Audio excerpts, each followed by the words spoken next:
Hey guys, welcome to the Money Mindset. Now, today I have someone who heads one of the top 10 AMCs in India today and who has taken the AUM from 400 crores many years ago to now 2.5 lakh crores. I'm speaking to Swarup Mohanty of Mere Asset. But more than someone who manages so much money, he's also a friend, someone who I know for many years. So, Swarup, thank you so much for being on the show. No, Sonia, I should be thanking you for having me on your show.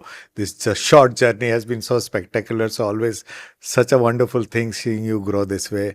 My wish is always with you and looking forward to seeing further growth from here on. Thank you so much. I remember we had this conversation, when I just started my journey, and you were so supportive at that time about the evolution that we are seeing in this whole digital landscape. So, thank you for that.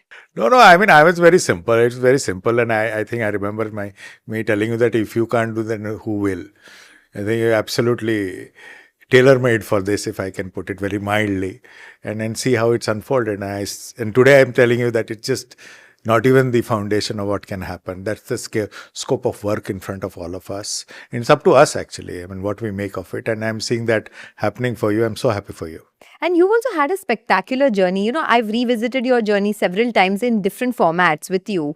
But someone who started very small from Bhubaneswar, came to Bombay and, built this whole large business and career for yourself.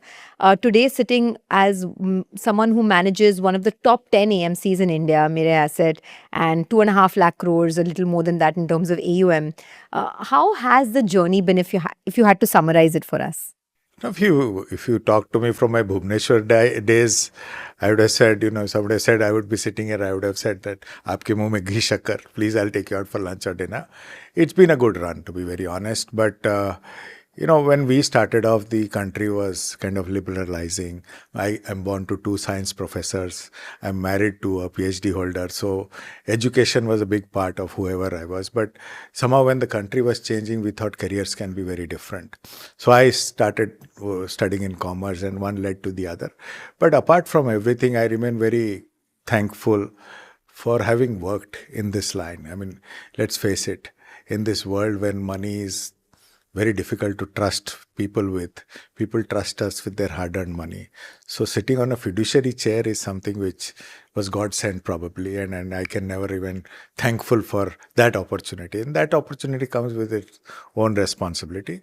The challenge is to probably see that responsibility through to the last day I work.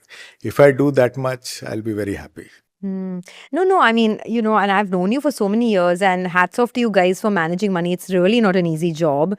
I'm sure there are many sleepless nights, especially at times like this, right? When it's such a tough economy, when jobs are hard to come by. Forget about investing for retirement. People don't have jobs today. So that is the big issue that we are facing with our youth. But from your lens, why has the situation gotten so bad, A?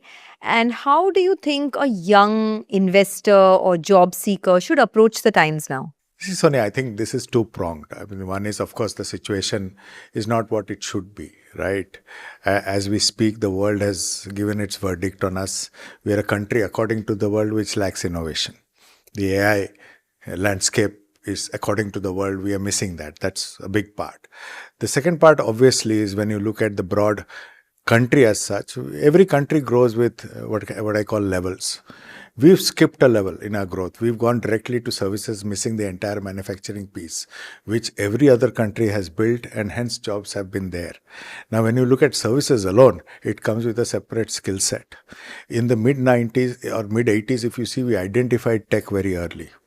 And apart from the engineering institutes, if you remember at this point of time, every nook and corner had a computer education sort of organization, right? There were many. Those organizations are now teaching finance, if you please, right? Somebody has to take that whole initiative to build that landscape for the AI or whatever jobs to come in. Now, from a job perspective, I have a little philosophical thought, and please bear with me when I say this. The biggest issue when it comes to this kind of a population is the lack of dignity of labor. We have defined that these jobs are right, these jobs are not right. And correct me when I'm saying what is going to unfold right now. Right now, a lot of those jobs which we had thought were not actual jobs have started earning more money than qualified jobs. Like which ones? I mean, why? I mean, a good Uber driver a good plumber in Mumbai is earning a fair amount of money over, say, a tech pass out from a engineering organization. But that's not a great place to be for an economy. No, but that will create jobs. Why should jobs be just restricted to a certain mindset? Because you have the highest number of graduates that are getting into a... What is wrong with a graduate earning very hard in any form of life, earning good money and paying a tax? Why should it have to be a certain job? But if you look at it that way, a person is not going to a good school or a college to graduate and then become a... I'm not saying become a plumber. For example, right, there is that difference between white collared and blue collared jobs. And if there are graduates, then they have a certain aspiration as well. And in that context, we have been a service economy for very long. We are not translating into a manufacturing economy as much as we would like. Maybe what we've seen with China, what we've seen in some of the Western economies. So somewhere there is a gap. I take your point that there should be dignity of labor everywhere. Fair. But for these 9 million graduates who are entering into the job market, who suddenly have no jobs, isn't that a crisis situation? The point I'm making is they will find jobs in a different aspect to what they were doing. And that creates a very different landscape going forward. Right? Today, I believe that if anybody wants to work, there is enough work around us. Sorry for being the devil's advocate, but that's the truth, right? Now, if you build some castles in your air, it's going to be diminished and destroyed very soon in this landscape. And that's the graveness of the situation that we are facing. That's the truth, right? Now, in that environment, how do people unfold is something... see, for that, say my son is a tech graduate working in one of the largest tech funds, tech companies of the country. But if he does not graduate from what he's doing to AI tech, he will lose his job, right? The skill set upgradation. Let's look at that same Uber driving skill set.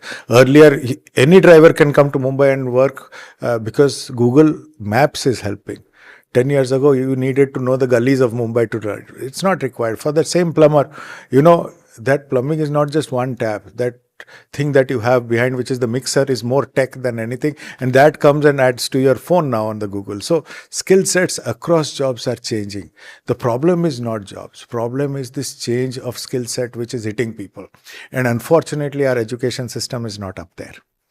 So somewhere people have to call this out. Somewhere at a policy level, we have to say that job creation is now a must for everybody. If you can say Swachh Bharat is needed, first is you have to identify and acknowledge that yes, unemployment is an issue at a macro level, right? And there's nothing wrong with it, right? Once you address it, trust me, a lot can happen. But it is not being addressed at the moment. I don't think it is even discussed. I'm so happy that you are raising this issue. According to me, the two big issues that will hit the country is job unemployment, which is unofficially at 9% or whatever, and of course, people not having money at their old age. These are the two biggest ticking bombs of this country. And if they are not addressed, what used to be an incredible story, brilliant demographic story, can look very different after 2035. Because 2035, 22% of the same demography will be post-retirement, that is above 60. And in India, 11% of this people get pension, rest don't. Out of that 11%, 76% work beyond their retirement for financial needs. That's the truth. So when you look at the two ticking bombs of this country, one is retirement, one is unemployment. And together, they're not painting a very good story now, but it can be addressed, is my simple point. How do you think the government can address it? What do you think is the need of the hour? See, I think if you go back to the 80s when I started my career, they said that tech is the future. Right? And then the ecosystem came in.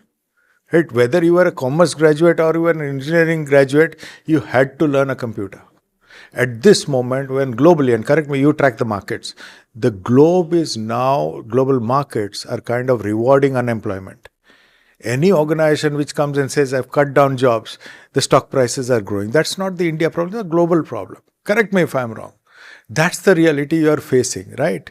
First, you have to tell the youth that this is the situation. And don't underestimate the capacity of the youth's brain to find a way. That starts at a social level. It starts at me as a parent level. If suppose I'm a little more qualified, I've seen more years than my son.